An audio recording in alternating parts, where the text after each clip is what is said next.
America, 44 people will be killed. That doesn't include regular things like heart attacks and car crashes. That means that they were murdered by stabbings, shootings, poisonings, and other things. 200,000 homicides have gone unsolved since 1960.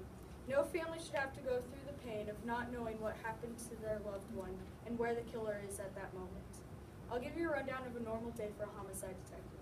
At 7, I would wake up, go drink some coffee, eat, shower, and maybe do a little bit of paperwork. I could then get a call about a homicide. I would rush to the scene and investigate.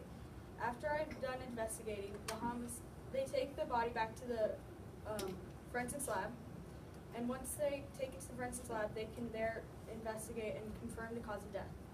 While they're doing that, I will discuss with my homicide detective team to find out all the background information about the homicide. We would then discuss anything that we could try to find out about the person. This process could take a day to years. It may even go unsolved. My top 3 career choices were to be a homicide detective, a private investigator, and a paramedic. They all had to do with saving lives, which is why I chose them. My opportunity cost was to be a private investigator. I chose to be a homicide detective over a private investigator because I would get more money and I would work with a team. Working with a team would help me to have more input and be able to find the killer faster. My first positive incentive is that I only need a BS in crime and delinquency for my job. I could get my job faster since I only need 4 years of college. My second positive incentive is that I got paid more than many other jobs. I wouldn't have to worry about budgeting as much as other jobs. My third positive incentive is that I have less indoor paperwork and more outside time.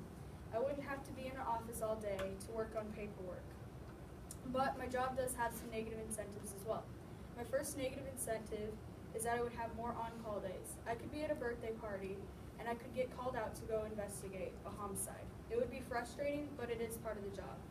My second negative incentive is that I would see some very gruesome sights. Sometimes the killer can try to make it look nice and try to respect the person they killed, which sounds awful, but it's true. And sometimes they actually try to make it look really bad.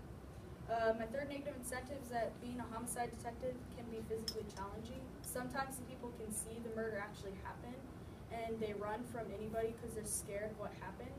And so I might have to chase them and find all the information that I need.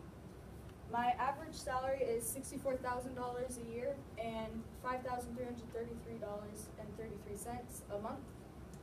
My student estimates were way off. Since I live in New York City, my apartment was like really expensive. But luckily I had a roommate, Will, so I got to split that with him. I estimated my apartment to be $400, but it was actually $900 even after it was split with my roommate.